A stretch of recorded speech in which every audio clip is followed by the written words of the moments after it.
Всем приветики, дорогие друзья! Еще раз скажем огромное спасибо моей подписчице Нине, которая продолжает сподвигать меня на новые рецепты. И сегодня это рецепт хлеба на пиве. Я взяла самое обычное пиво, такое светлое, которое у меня было в гараже. Оно не из холодильника. Я взяла базовый рецепт и просто вместо воды добавлю пиво. Посмотрите на мою закваску. Я подкормила вчера всю свою закваску общую из этой общей закваски. Взяла сегодня утром 50 грамм, добавила 50 грамм воды, 50 грамм муки и вот так отметила уровень, подождала, когда закваска увеличится в 2 раза, и сейчас будем замешивать тесто. У меня час дня на поднятие закваски у меня ушло примерно, господи, сколько, наверное, часа 3. Сегодня у нас еще тепло, посмотрите, как надулась крышечка, посмотрите, супер. О, отлично. Ну и давайте приступим. Давайте сначала нальем пиво. Смотрите, бутылка пива это 300 миллилитров. Так, я почему-то думала, что там 350, но чуть-чуть добавлю воды.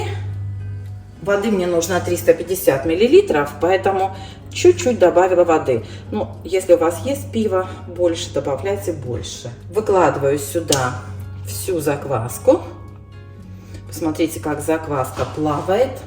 Это говорит о том, что она отлично подошла. Сильная, активная, хорошая закваска. Видите, полна воздуха, плавает на поверхности жидкости. Называется это float test. И теперь давайте взвесим муку. Можно делать на чисто белой пшеничной муке. У меня содержание белка 13%. Я добавлю немножко цельнозерновой муки для, скажем так, просто так. Из 500 грамм белой муки давайте, ну пусть 200 будет цельнозерновой. И я думаю, все вы знаете и понимаете, да, что чем больше белой муки, тем лучше поднимается хлеб.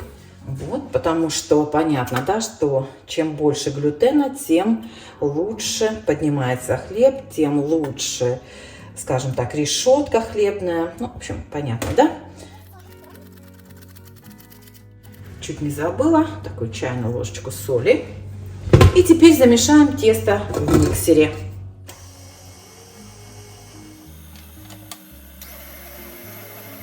Периодически нужно снимать тесто со стеночек миксера. Так, и помешаю еще минут 5. Друзья, я оговорилась, извините, не 350, а 325 миллилитров я положила жидкость. Под видео я вам напишу рецепт. Практически сейчас в комочек соберу и все. Вот и все, я думаю, достаточно.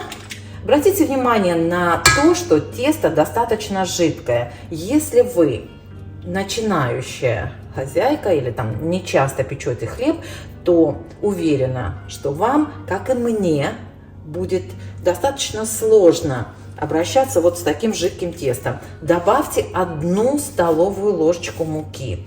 Если еще все равно вам кажется, что жидко, добавьте еще 1 столовую ложку. Но очень аккуратно, друзья, не забейте тесто мукой, иначе хлеб будет суховатый. Поэтому буквально советую вам по 1 столовой ложечке добавлять муки.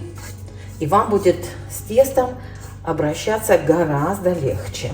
Но если вы печете хлеб часто, то вот такое жидковатое тесто вас напугать не должно.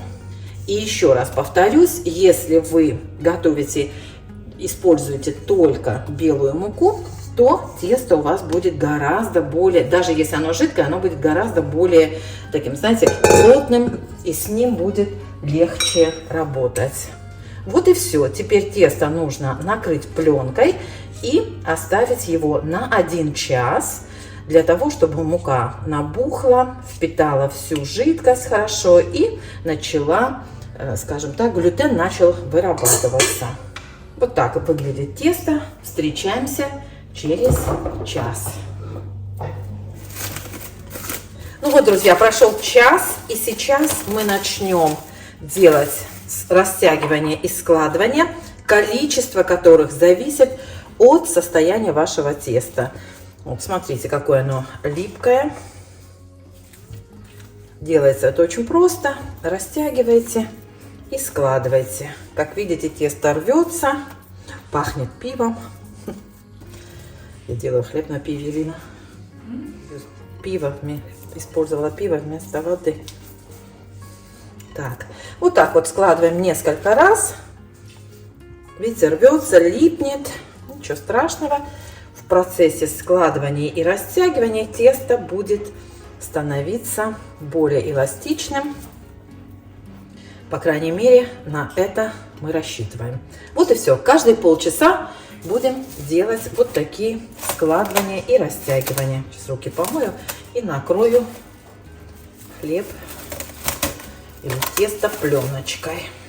Полчаса прошло, и вторая растяжка. Тесто нежное очень.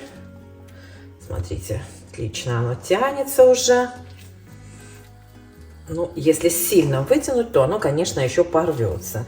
Вам, конечно, по видео, наверное, трудно понять консистенцию теста, но просто поверьте мне на слово. Я не знаю, может быть, даже вам и понятно, что тесто становится намного более упругим. Вот смотрите, оно рвется, да, но вот видите, как прям становится более таким упругим.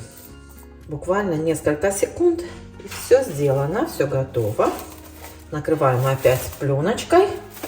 И возвращаемся через полчасика.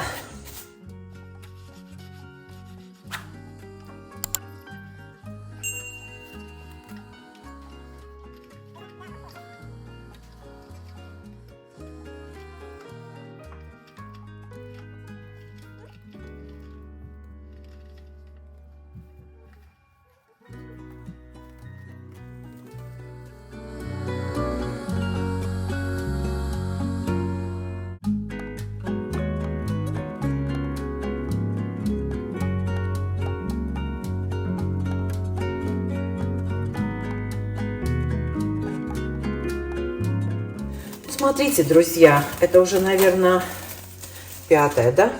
И обратите внимание, что даже на видео уже заметно, что тесто совершенно другое. Видите?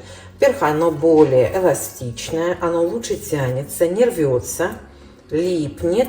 Но знаете как, цельнозерновое тесто всегда липнет. Вот, как-то я заметила, да, что как только я добавляю цельнозерновую муку, она всегда липнет. Вот посмотрите, какой пузырь большой. Прям прелесть. Ну и еще вы, наверное, заметили, что тесто гораздо лучше держит форму. Даже вот здесь вот в миске оно как бы более такое, знаете, вот я его округлила, и оно такое кругленькое, хорошо держит форму. К миске уже меньше липнет, видите? Вот смотрите. Ну, может, еще один раз растяну. Сейчас у меня половина пятого. Еще один раз растяну, и потом уже буду... Оставлю на длительную расстойку до вечера. Вечером мы с вами сформируем хлеб и поставим его в холодильник. Завтра утром будем печь. Вот такие дела. Все, полчасика и вернусь. Ну и вот, друзья, 7-я растяжка, и после этой растяжки я округлю хлеб и оставлю его на ферментацию, пока тесто не увеличится в объеме в 1,5-2 раза. Смотрите, тесто уже практически не липнет, но, как я сказала вам раньше, если добавить в тесто цельнозерновую муку, то тесто всегда липнет немножко больше, чем тесто из обычной белой муки. Вот видите? Но все равно вы замечаете, да, что лучше. Вот так вот округлим тесто. Соберем его в комочек. И оставим на ферментацию. Называется этот процесс на английском bulk fermentation. Занимает разное время в зависимости от температуры. прям вообще прелесть. Прелесть. Так приятно с ним работать. Вот смотрите, видите, слегка я намочила руки, но видно, что оно не так уже сильно липнет, как в самом начале. Вот и все. Возвращаемся позже. Потом вам скажу, сколько времени у меня занял этот процесс. Вот смотрите, видите, как и форму держит намного лучше. В общем, процесс идет. Ну что, друзья, сейчас у меня почти 10 часов. Посмотрите, как поднялось тесто. Сейчас я его выложу на стол, и мы с вами сформируем хлеб и поставим его в холодильник. Форму я присыпала рисовой мукой. Тесто у меня тут.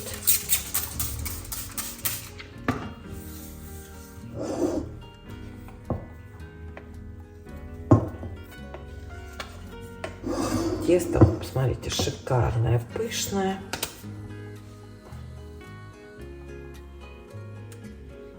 Аккуратненько его выложу. Давай. Опа.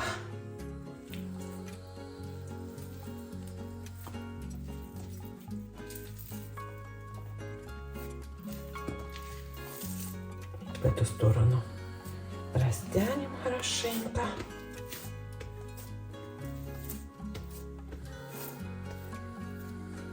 И сложим втрое,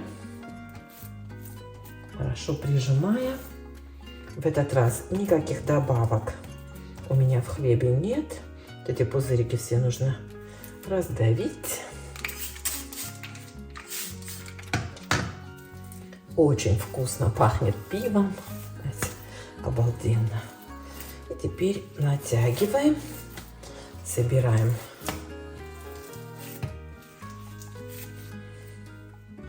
Смотрите, рвется у меня сверху тесто. Аккуратненько так хорошо натягиваем, чтобы верхний слой, вот этот вот, не рвался и был хорошо натянут. Очень удобно делать вот так вот, знаете, шпателем. Вот так. Выкладываем хлеб в форму и так соединяем краешки. На английском языке называется stitch, сделать швы. Так. Вот так, все. Теперь сверху, сейчас я помою руки и сверху присыплю рисовой мукой.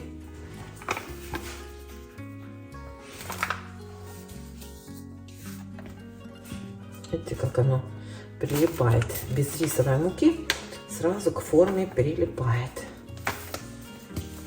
Я обычно, смотрите, вот так отодвигаю тесто и там тоже присыпаю рисовой мукой, чтобы, смотрите, везде прилипло. Что такое?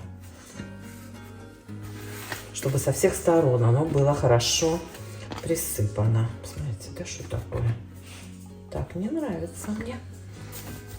Вроде присыпала там тоже везде.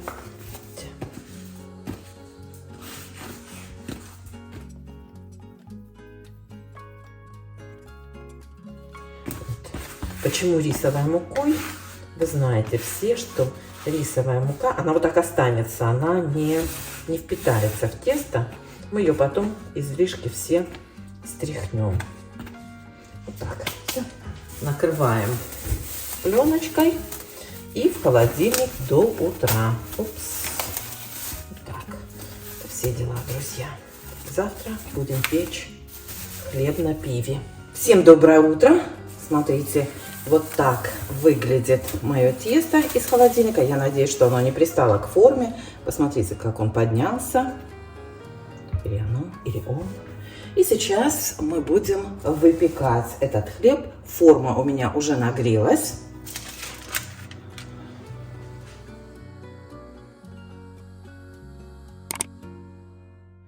О. Где-то что-то тут у нас прилипло. Слегка, опа. Вот. Как видите, чуть-чуть все равно прилип хлеб. Поэтому имейте в виду, хорошенечко его обсыпайте рисовой мукой. Как я сказала в самом начале, друзья, конечно, с таким жидким этим тестом всегда намного труднее возиться, работать. Так, брызгаем хорошенечко водой. Закрываем крышкой и в духовку на 25 минут при температуре 250 градусов. Все, ждем. Через 25 минут сниму крышку. Хлеб готов. Вот всегда у меня цельнозерновой хлеб раскрывается хуже, чем из обычной белой муки. Вот такой низ, посмотрите. Так, оставлю его на решетке до остывания. Когда остынет, тогда порежем.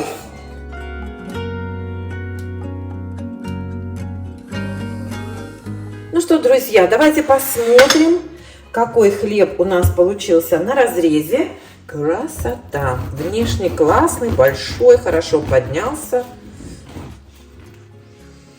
Остыл. Как видите, тесто не липнет. О, просто мечта. Посмотрите. Это что-то. Шикарнейший хлеб. Посмотрите. Просто обалденнейший хлеб. Еще раз Нине огромное спасибо. Аромат шикарный. Вот не пахнет ни пивом, ни чем таким. Знаете, просто супер. Посмотрите. Так что, друзья, большое спасибо Нине. Пользуйтесь рецептом. Хлеб суперский. Всем пока.